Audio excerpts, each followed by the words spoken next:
Sosok Xiaoyan mulai menembak ke belakang, berusaha menciptakan jarak sebanyak mungkin. Tentu saja, ketika dia mundur, tangan Xiaoyan tidak berhenti, dan dia masih dengan cepat menggabungkan teratai api murka Buddha.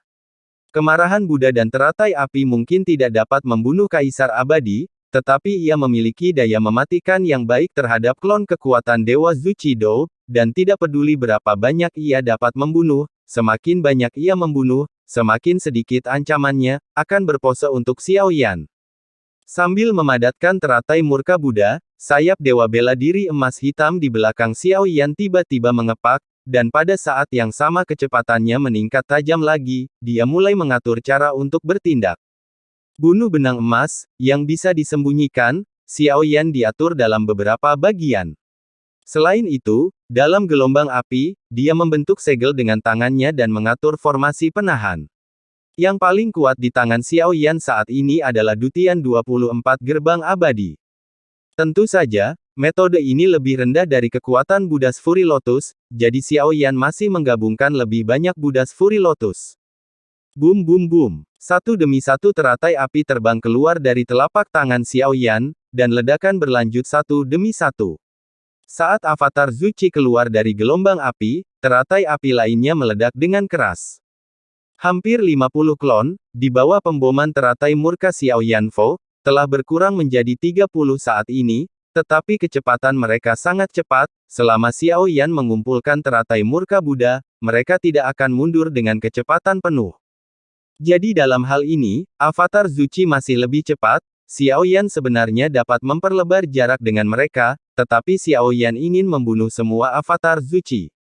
Xiaoyan tidak ingin menunda pertempuran ini, dia hanya ingin mengakhiri pertempuran dengan Zuchi secepat mungkin. Sangat ingin kembali ke Senshi secepat mungkin. Hah?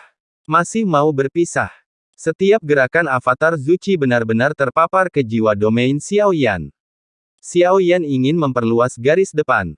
Dalam keadaan seperti itu, memang pilihan paling bijak bagi Zuchi untuk memilih bertindak secara terpisah. Dalam keadaan seperti itu, efek teratai kemarahan Buddha Xiaoyan berkurang, dan dia tidak bisa lagi menggunakan teratai kemarahan Buddha untuk menghentikan klon Zuchi. Pembunuhan benang emas yang tersembunyi juga berperan. Dengan penyembunyian diam-diam, avatar Zuchi pasti menabraknya, dan kecepatannya sudah sangat cepat. Saat dia melewati pembunuhan benang emas, tubuhnya terpotong menjadi dua.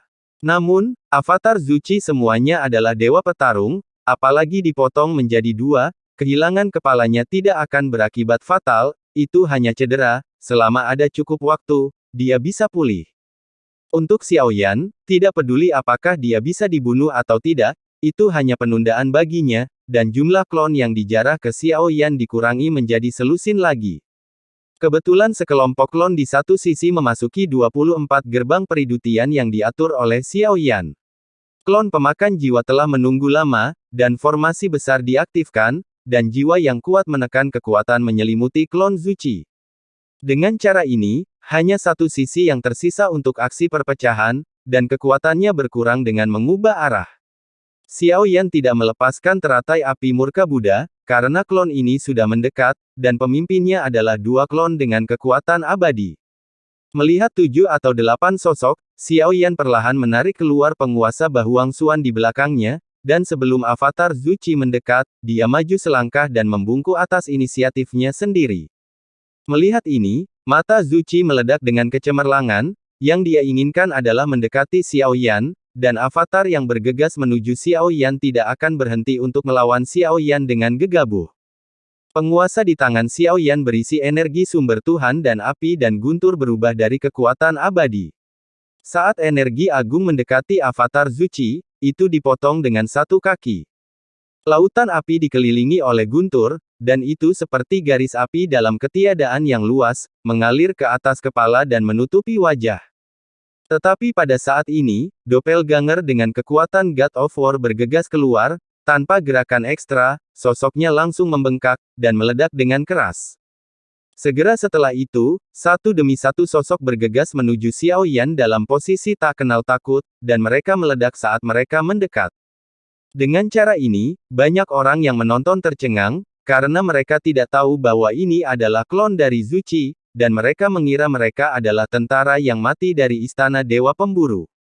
Kekuatan penghancuran diri God of War sama-sama mencengangkan, bahkan jika Xiao Yan menghindari penghancuran diri terus-menerus, jangkauannya terlalu luas, dan tidak mungkin untuk menghindari semuanya. Retakan muncul di baju besi dewa palsu di tubuhnya, dan kekuatan ledakan diri ditransmisikan ke tubuh Xiao Yan, tetapi kecuali penghancuran diri dewa pertempuran dekat dengan Xiao Yan, itu tidak akan cukup untuk menyebabkan kerusakan fatal. Xiao Yan. Pada saat yang sama, di sisi lain, Sekte Abadi 24 Dutian juga ditekan hingga batasnya, dan lebih dari selusin klon bergegas menuju Xiao Yan. Segera, Xiao Yan membanting sayap martial god di belakangnya, dan hendak mundur dari pengepungan avatar Zuchi. Ada kemungkinan besar Zuchi benar-benar gila, selama dia bisa mengalahkan Xiao Yan dengan segala cara, dan kegilaannya juga merupakan keputusan yang paling tepat saat ini. Hanya dengan cara ini Zuchi dapat memiliki kemungkinan untuk menang. Di bawah trik Xiao Yan, kemampuan Zuchi untuk bertahan sampai sekarang sudah cukup untuk membuktikan kekuatannya. Dari segi latar belakang dan kekuatan tempur, Zuchi bisa dikatakan tidak kalah sama sekali dari Xiao Yan.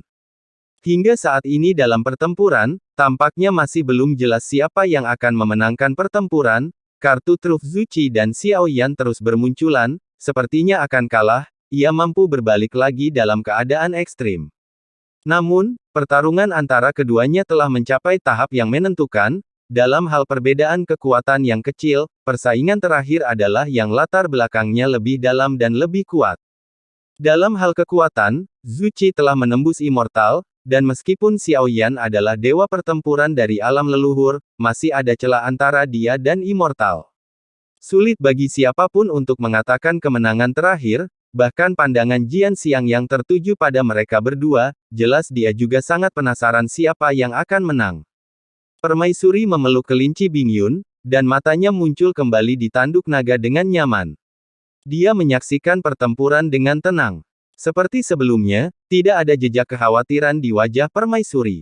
Tampaknya Permaisuri lebih percaya diri daripada Xiao Yan. Dia sangat yakin bahwa Xiao Yan akan memenangkan kemenangan terakhir. Xiao Yan dapat melakukannya sendiri tanpa dia mengambil tindakan. Penampilan Xiao Yan telah lama ditegaskan di hati Permaisuri. Semua orang dapat melihat persetujuan Permaisuri terhadap Xiao Yan, dan kekaguman di matanya tidak akan salah. Ini adalah metode terakhir dan terkuat Zuchi, dan itu tergantung pada bagaimana Xiao Yan menyelesaikannya.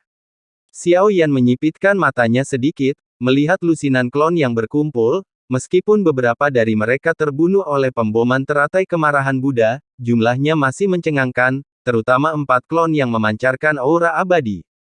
Saya khawatir saya memiliki tubuh abadi dari avatar dewa asli, dan saya khawatir saya tidak dapat menjamin bahwa saya tidak akan hancur menjadi abu.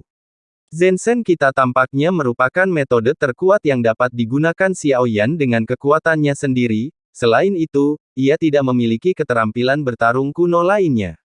Melihat lusinan klon yang menjarah, Xiao Yan mengerutkan kening.